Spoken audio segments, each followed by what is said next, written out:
Welcome to It's Your Space. I'm Mary Cox, Seattle-based, New York-bred interior designer who firmly believes that subconsciously, design choices psychologically and physically influence how you feel in a space. This podcast will introduce you to the science behind how your environment impacts your well-being.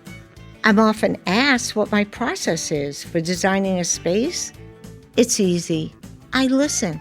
Because the truth is, you actually know what you want, and I know how to get you there.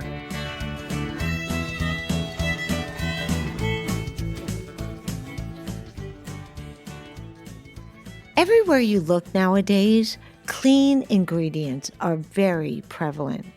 There are specific sections for food, laundry detergent, skincare, makeup, hair care, you name it.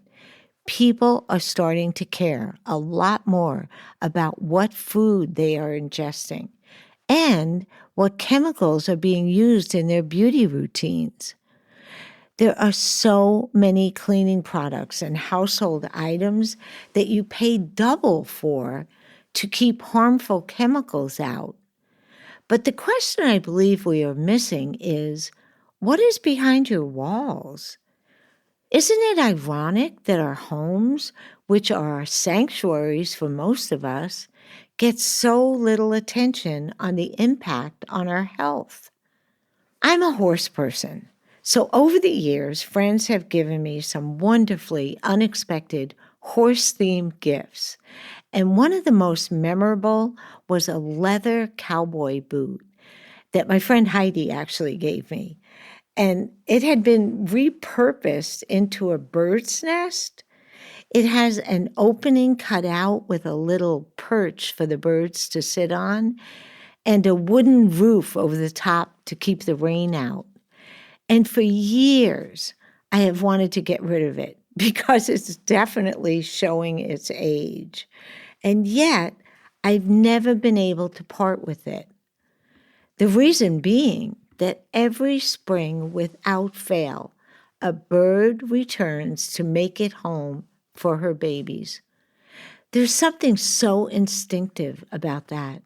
The bird knows it's safe, that the materials are natural, non-toxic, protective.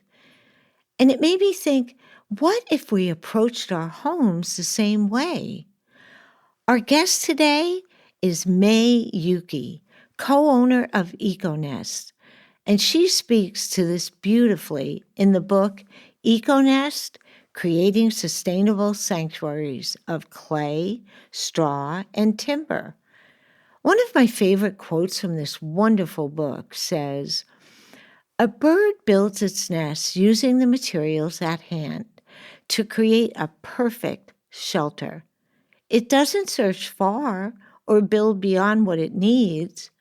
Instinctively, it creates an environment that is nurturing and non-toxic. Like the bird, humans desire shelter that is cozy and nurturing, something that satisfies the soul, mind, and body. And that's exactly what we're exploring today. It feels only fitting to have you here, someone who helps us rethink how we build our own nests. Welcome, Mae. Thank you, Mary. It's great to be here. Can you tell us about EcoNest and your role in this specialized architectural firm? My name is Mae Yuuki. I'm an architect, materials research specialist, and co-owner of EcoNest Architecture. I specialize in designing and consulting on custom homes that function as deeply supportive environments. Homes designed not only for beauty or efficiency, but as sanctuaries that actively support health, restoration, and overall well-being. Well, Mae, I wanted to ask you, what led you to where you are now? What led me here wasn't one single moment, but a gradual awareness that has grown over time. I've always been drawn to subtle things, like the way sunlight shifts across a room throughout the day, how the color of light changes from warm tones in the morning to cooler light midday, and how shadows deepen and soften depending on the season. I grew up on the Oregon coast, where most days were overcast and cloudy, so when a truly sunny day arrived, everyone would naturally come outside and enjoy it. There was something extraordinary about the quality of light on those days, especially the way it shimmered along the shoreline. The shadows became more dimensional, the landscape gained a kind of visual depth that simply wasn't present on gray, overcast days, and you became very aware of the atmosphere around you. There was a real quality to the natural light, the winds, and even the sound of the environment itself was very noticeable on those days. Over time, that awareness developed into a more focused understanding of how our environments truly affect us, not just visually, but physically and emotionally. I became especially interested in the quieter, often overlooked influences, such as air quality, materials, lighting, moisture, and even electromagnetic fields. These are things we don't always see, but we absolutely feel their impact, some more than others. They also have a subtle but consistent effect on our health, affecting the way we feel and how we have the opportunity to heal in our environment. This is the core of our work at EcoNest Architecture, creating healthy homes that are not only integrated with the environment, but actively support your health as a healing sanctuary, a home that supports your health and lifestyle. In my work today, the connection is very clear. Many of our clients connect with us because something in their environment doesn't quite feel right, even if they can't immediately name it. And some of their environments are making them sick and they know they need change. And when we begin to create spaces that are more supportive, through both thoughtful design and healthier material choices, there's often a noticeable shift, not just in the space, but in how they feel within it. So in many ways, my path has been about learning to trust that sensitivity and then developing the knowledge and tools to translate it into spaces that support well-being. It's truly a passion that I look forward to enriching the lives of many throughout my career. And I also had a health event in my life that had me really start to investigate and change my own environment. And it started with the ingredients and what additives were in my food that my sensitive gut now strongly rejected. That's interesting. I've had the same kind of path when it comes to allergies, of things that I've eaten, things that I've been exposed to, and my body definitely reacting. So it's been a long-term path for me with immunologists and allergists and saying, oh, this is really upsetting me. Yes. But it's a real thing. It's important to meet the right doctors and get the care you need. And many of them don't exactly have the training and knowledge in things like diet. It really does affect how you feel and how your health is. That's so true. I mean, we did a segment a couple of episodes ago, and we talked about migraines, because I get them, and how important diet, things around my surroundings, whether it's noise, light, all these different things affect me, and then will trigger it. So we touched on that about how, I'm always asking people or trying to say to listen to yourself, listen to your body. It's your space, right? And then I wasn't even listening to my body. Like I was doing every single thing possible that was against what I'm saying to everybody, and I was like, wait a minute, you're not even listening to yourself. Yes. So, but I love that you said your path has been about learning to trust this sensitivity. And to me, that requires a great deal of empathy. Like we have a term that we use that we call creative listening. And that's like being truly present with your clients and not only listening to what they say, but also watching their body language and when they're describing how they feel about certain elements in their spaces. And that allows us to design and create spaces totally in alignment with their needs. So, how is EcoNest different from other architectural firms? I love how you bring that into the conversation and bring that out into the open of how important it is to listen to your clients and how important it is for your clients to listen to their own bodies and how they Mm-hmm. were feeling Mm-hmm. and Right. express that and communicate that to Right. get the desired results. Right. So, what makes EcoNest architecture different is that we don't separate design from health. They're part of the same conversation from the very beginning. First and foremost, we're designing with your health and your personal preferences in mind. At many firms, considerations like materials, air qualities, or moisture management might come in a little later. For us, they're foundational. Every decision, how a wall is assembled, how air moves through a space, what materials are selected, they're made through the lens of how it will feel to live there and how it could impact your health. Our work is also deeply ingrained with the principles of building biology, which includes reducing chemical exposures, thoughtfully managing moisture to prevent mold, and even considering electromagnetic fields in how our home is designed. These aren't fringe concerns for our clients, they're often the reason they work with us. Material selection is another place where our process really stands apart. We're not just recommending building materials and finishes for how they look, we're actively vetting and recommending healthier materials, typically resulting in spaces that feel very cohesive and supportive. We also work in a variety of ways. We can serve as the lead architect on a project, designing for health from the ground up, starting as early as the site selection process, helping clients evaluate the land they choose to build on and how it may influence the health and performance of the home. We're also available to work as consultants for clients who may already have an architect, where we collaborate alongside the design team to provide guidance on healthier building strategies and material selections, from the foundation and wall assemblies to the roof systems, interior finishes, furnishings, and overall indoor environmental quality. Talk about all encompassing, but the catalyst for all of it is you listening and having compassion, empathy for the person, Yes, and then taking that and creating from that point. and customizing based on what they're Yes, sensitive to or what right. they're reacting to in their current home.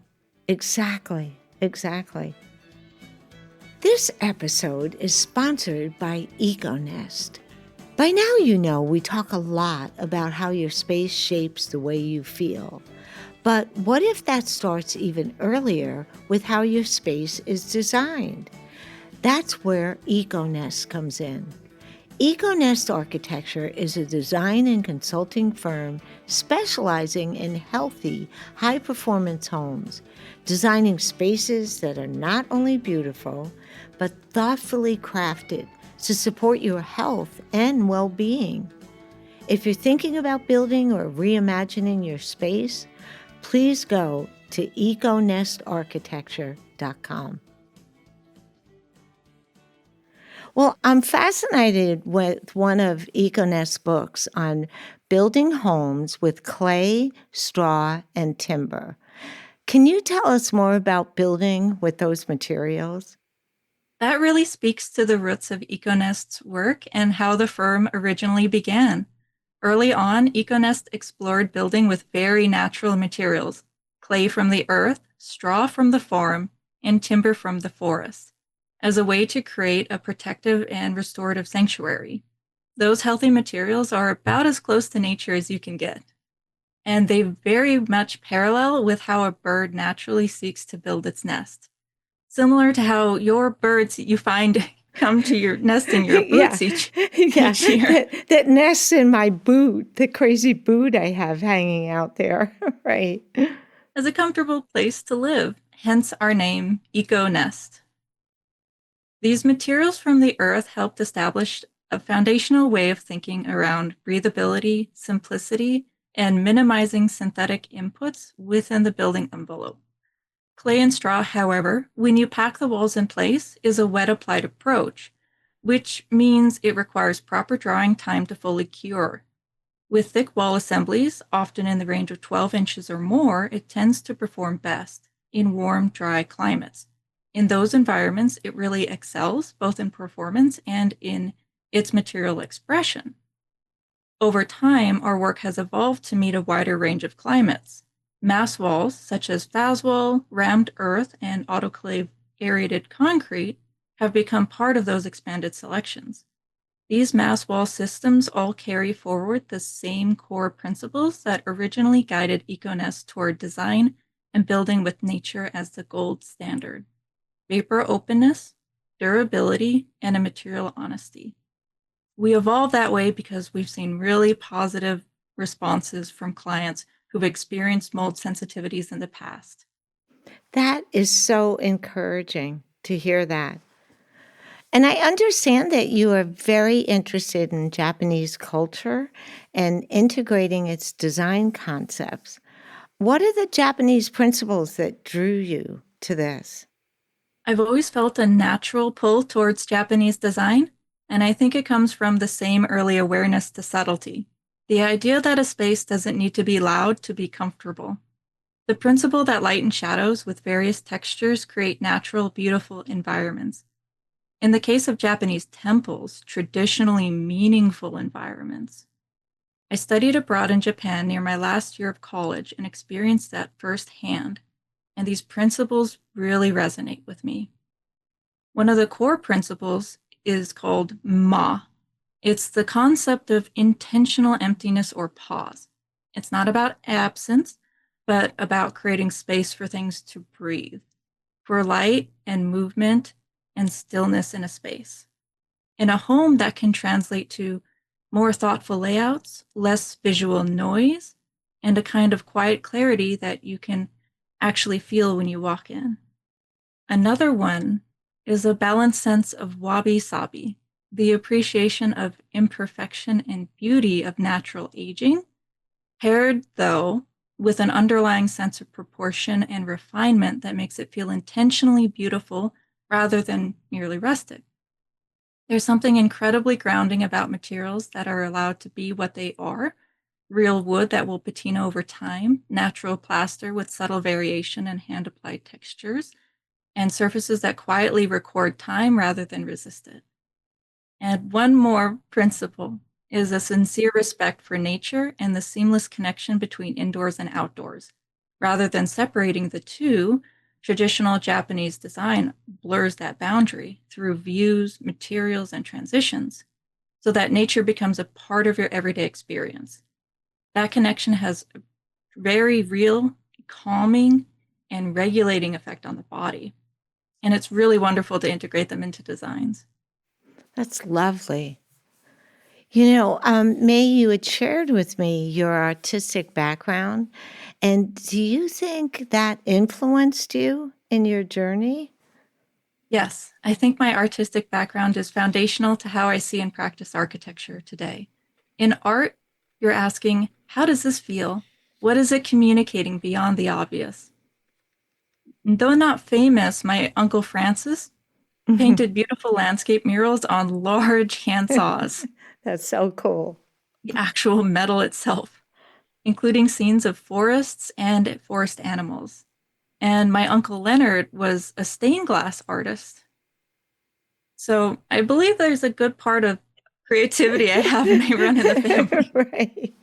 Right. It's kind of embedded in us. And I think, you know, my grandmother was a great watercolorist and poet. And then my mother was an art teacher. And so I think that from an early age, you're thrown into creativity and how to take this and make this into this, or how to see everything differently. Because I see things differently. Do you know what I mean? Than I know Yes. my friends, or because it was ingrained in me of how I was looking at color or how I was looking at whatever. Do you know what I mean? So, and Absolutely. you know, this is really funny. I have a client right now, and we've remodeled their home, and it's got original Montana artists.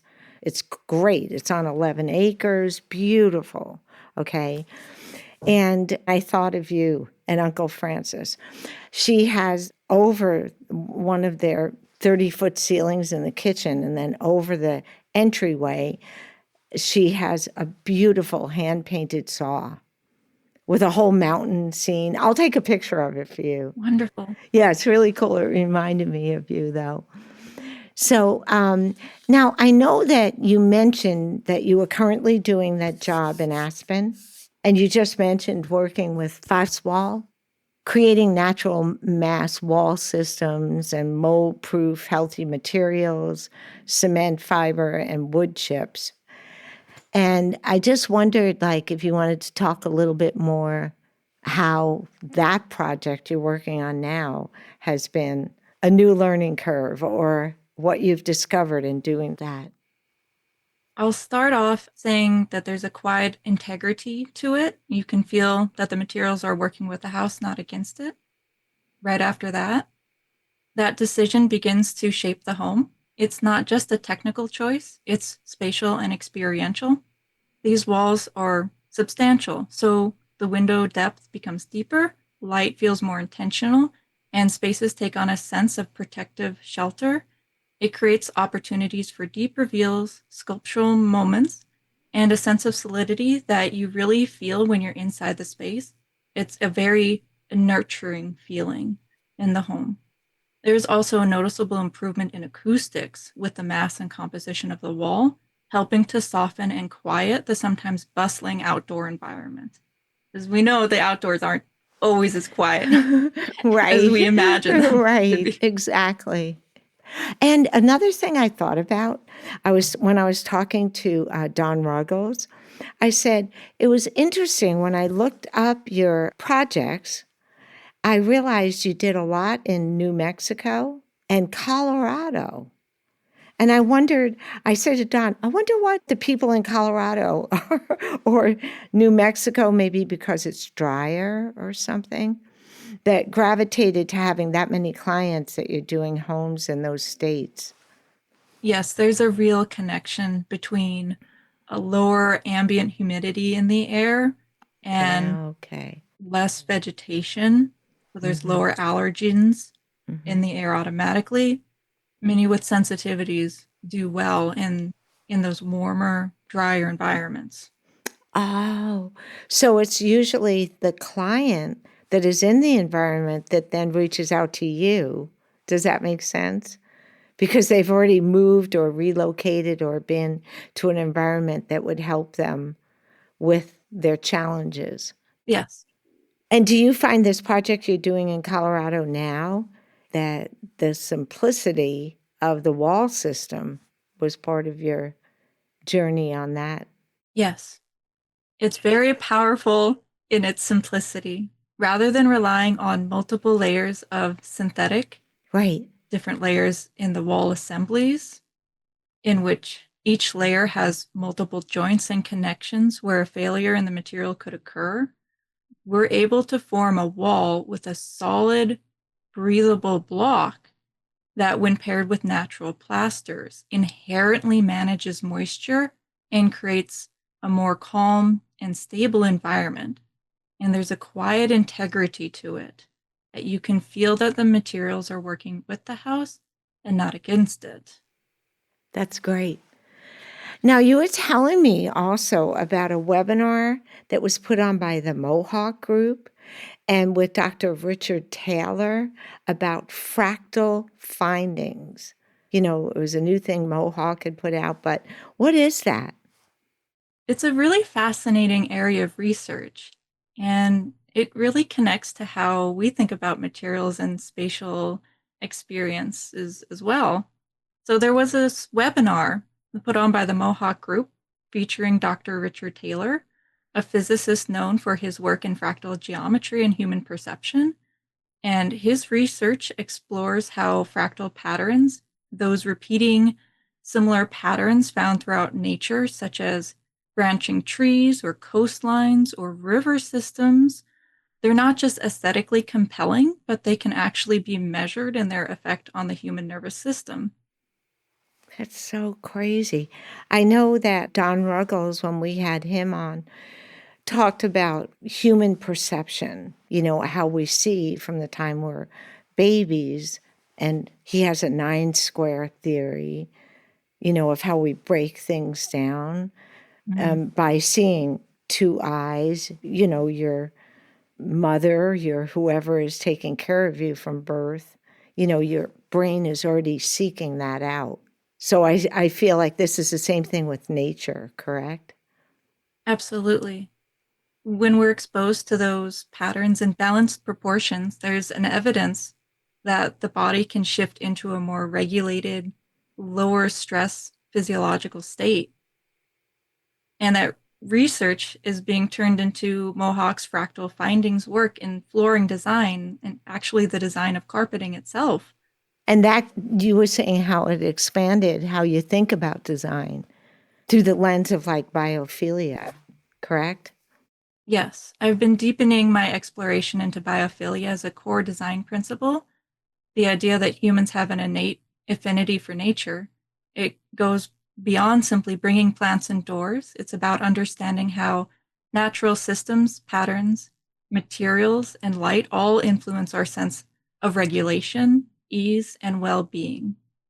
And most importantly, how nature itself has a measurable calming and restorative effect on the human body.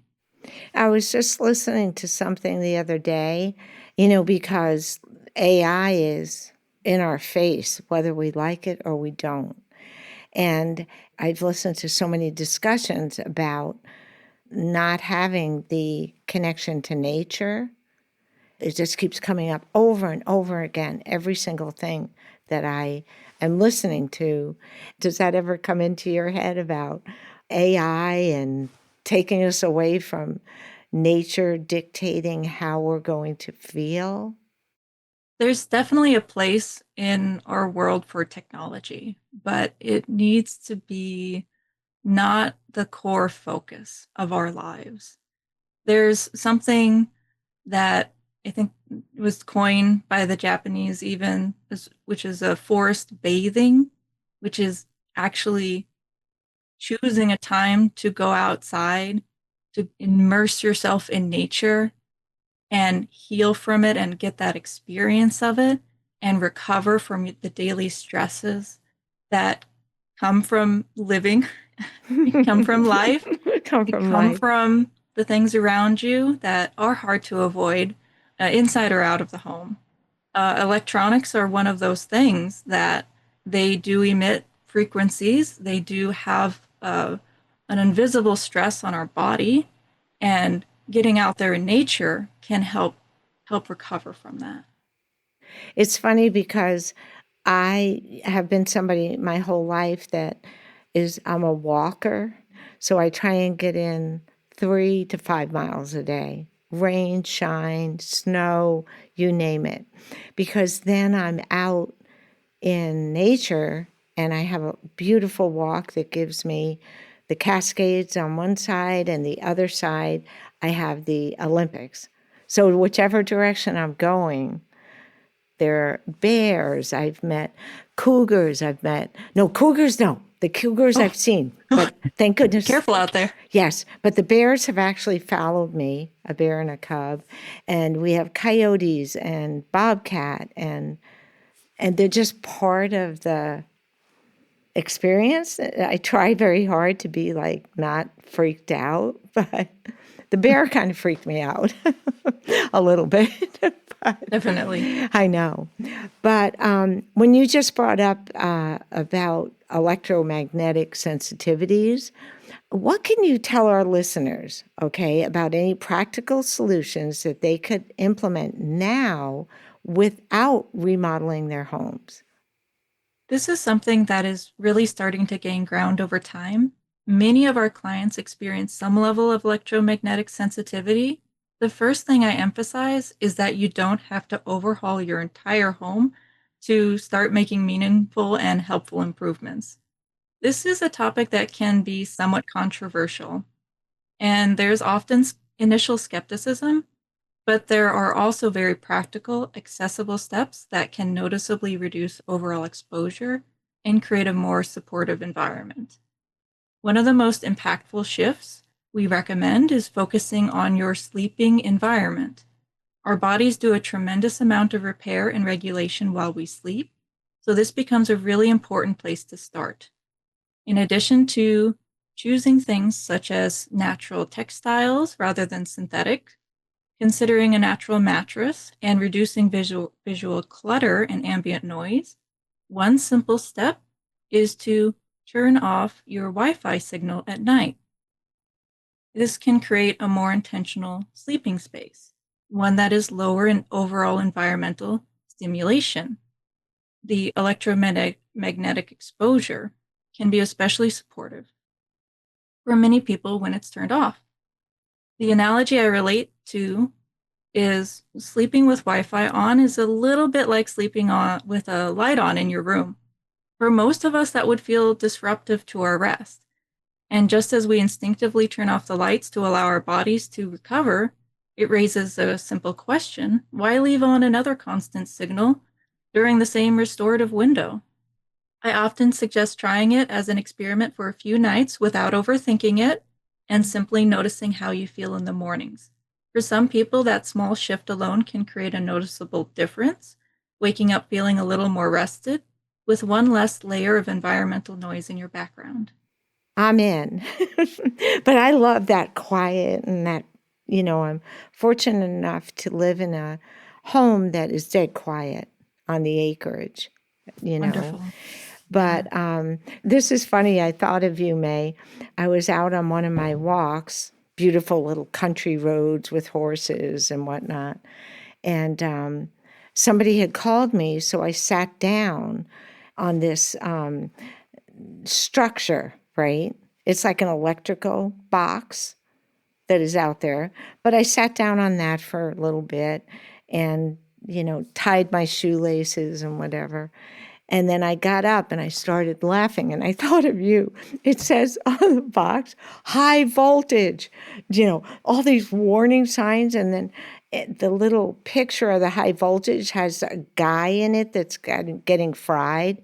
You know what I mean? It's like, I just sat on that thing for 20 minutes. I bet it just changed my whole electrical magnetic insides. I thought, well, how do I get over the doing this? It definitely suggests staying a distance from those. And after you've already done the damage and sat on it, is there something to clear your body of whatever you just sat on? Yes. Instantly going into a safer environment, healthier environment, will allow your body to repair and heal. That's good to know. That was really good to know because I've sat on it more than once.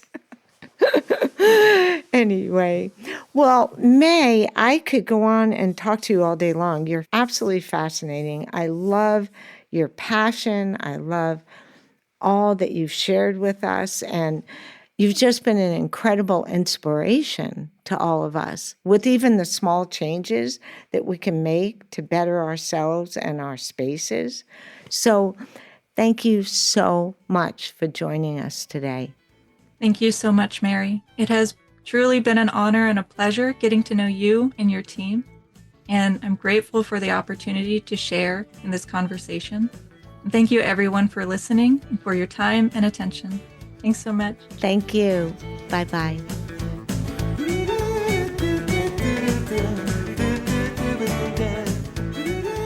I hope that this podcast will help empower you and teach you how to pursue your vision for your home by becoming aware of how design elements make you feel.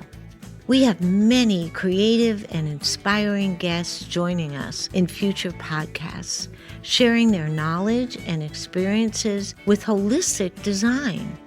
And we're very excited about hearing from all of you and learning about your reactions to different design components. We welcome your comments and likes, and of course, would greatly appreciate you subscribing to our channel. Till next time, remember to start listening to yourself, because it's about you. It's your home. It's your space.